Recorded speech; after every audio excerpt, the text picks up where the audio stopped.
Hey guys, Wandering Beast here, coming here from the future. This is now the spring of 24. I definitely need a haircut, probably put on a few pounds. But let's rewind to last year when I was building out the bus, getting ready for the Baja adventure, and refinishing and doing all the cabinetry for the inside.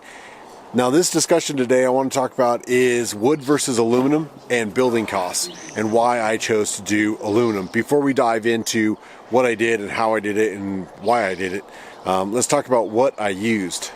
Well, good morning guys. Wandering Beast here, and today I want to talk about, I guess, my philosophy on building some of the cabinetry for the bus. One thing, as you guys know, I've always prided myself on building everything modular.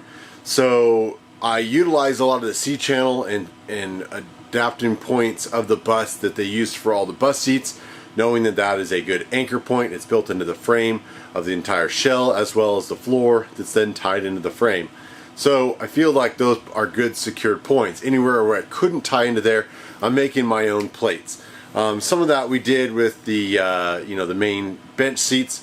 The bench seats are the only thing I made out of steel, and that was simply for I trusted the strength of steel better because it is not only holding my seat belts, which my kids are belted into, but it's also holding a 17-gallon diesel tank, as well as holding in my 55-gallon fresh water, which is over 400 pounds of movable mass in the event of a wreck, a rollover, anything like that. So I wanted that secure. So I took the weight penalty for steel with the bench seats.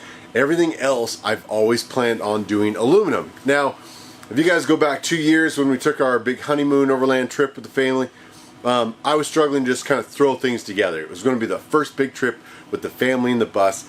As you guys have known, I've had this bus for almost 5 years now. Well, I guess it is 5 years this spring. And I've never once not taken it because the bus wasn't ready. And you'll hear this all the time with people that are building their rigs. Oh, I'd love to go do that, but I'm waiting for X, Y, and Z. I'm waiting for the bigger bumper and the better winch and the locker and things of that nature. Yes, all of those things have been on my list. I would love lockers. I would love four-wheel drive. But it's not going to keep me from going to Baja this spring.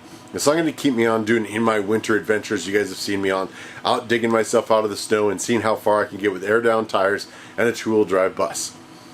So, with that out of the way, one of the things I built this 2 years ago for the honeymoon trip was I need something to hold the ice cool fridge. I want to elevate it, that way I could have storage underneath. I'll throw in some photos here, but it was just quickly thrown together, some particle boards, some 2x4s, nothing crazy, but it was secure. I had the fridge itself was tied back down to those rails, not to this, even though this was tied into that also, into the rail system to secure everything with. And very tiny. Again, I had just enough room for a 17-gallon little storage unit. We kind of use that for our dry goods, kind of the little pantry, if you will, just those yellow top storage bins. So I was curious, as I'm pulling things off and I'm fabricating some other big things for the furniture and the storage and the bus and the counters and everything else right now before this trip, wood versus aluminum. Now, obviously, steel is heavier. I know we talked about that. I took the weight penalty with that. What you will see in most high-end builds is 80-20 aluminum. 80-20 is this beautiful X-pattern extruded aluminum.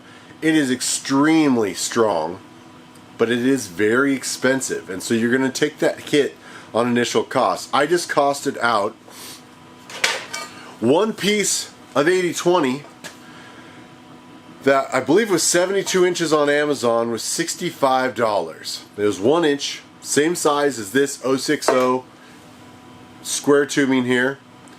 This is primarily what I'm using through most of the builds. I do have some angle and a few other things, but most of my build is all in 1 inch.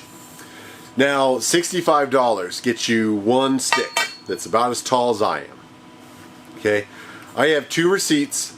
I have bought, what have I bought? 4 sticks of 20 feet of this, 2 sticks of 1 inch L, and some other various things. And I have one receipt for $90, one receipt for $120.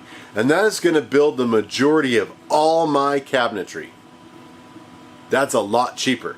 Now, I'm saying this because I have a TIG welder a TIG welder was, say, $700. That's an initial cost.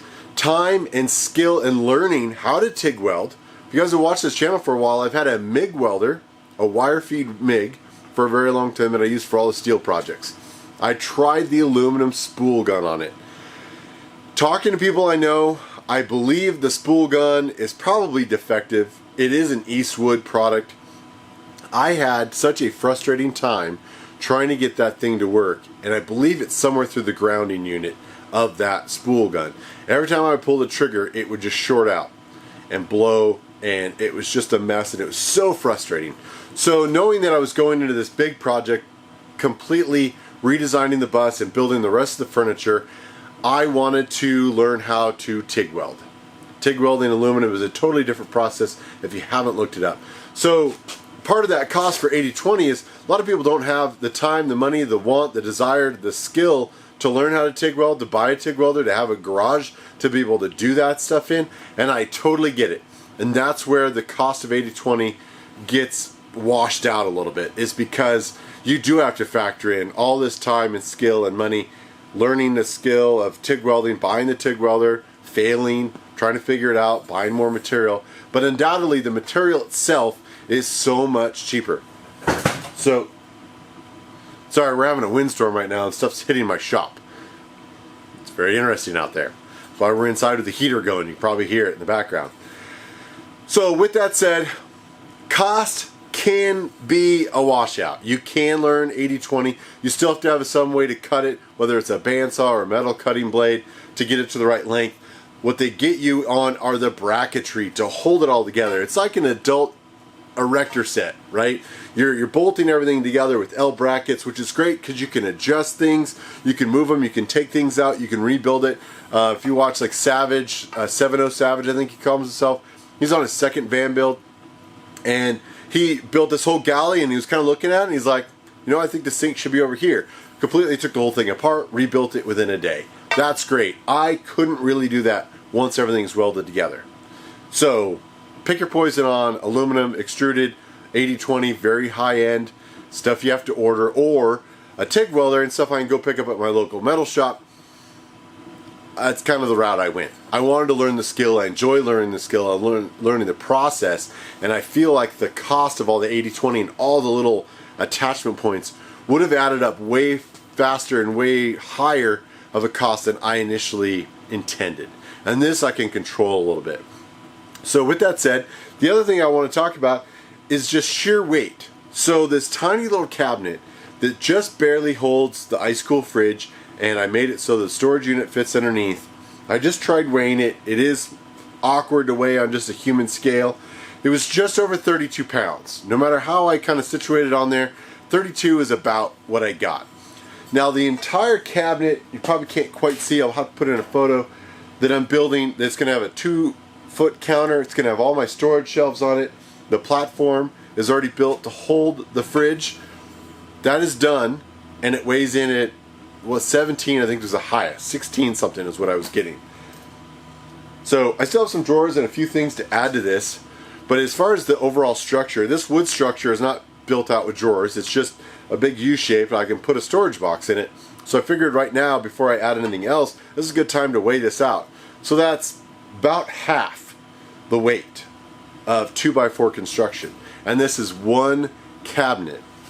So if I would have built this entire structure out of 2x4 wood, like a lot of people do with bus builds, you see shiplap all over the place, you see a lot of extra wood cladding all over the place, and it adds up.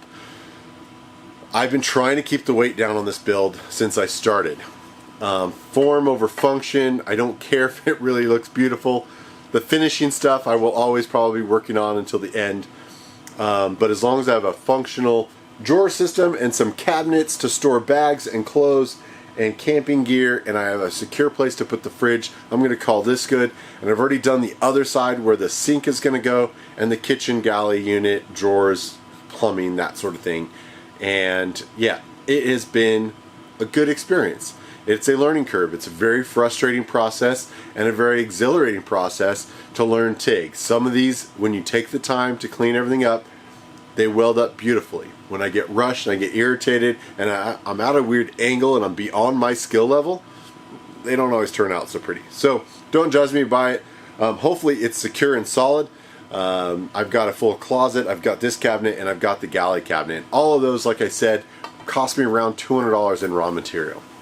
So even if you add on the $700 welder, I'm under $1,000. I know people that have spent well over multiple thousands of dollars with their 80/20 order. It's easy to do. So that's probably a wash. I think overall, bouncing up and down surface roads, I think this welded is going to hold up. I already pulled this little guy out of the bus this morning, and it is super wiggly. And I glued and screwed that stuff together. And it's just the jostling, the momentum of all those bumpy roads, with, you know, a big heavy fridge. And I even thought about putting the fridge on the floor with some sort of a slide out to keep the weight down. But I think overall the function of the kitchen works better with having a fridge up and not having to slide it out every single time you want to get in it. Countless times we're sort of getting in and out of it on the road while we're getting snacks and driving. My wife will get up and grab snacks, give it to the kids, you know, give me a sandwich or a drink or something out of there. So to have that having to be sliding out while we're traveling down the road, obviously maybe I should probably just pull over. It's not a big deal, but we usually try to get going down the road and try to keep a pretty good schedule. So anyway, guys, hopefully this helps. I'm going to put in some photos and things as we go, but this is sort of my aluminum versus wood conversation and why I'm going with this. Tell me if I'm wrong. Tell me if I should have done 80/20. Tell me I'm stupid for spending all the money on a TIG welder and teaching myself a new skill. I want to hear it down below in the comments, guys. Thanks for watching, and we'll see you down the road.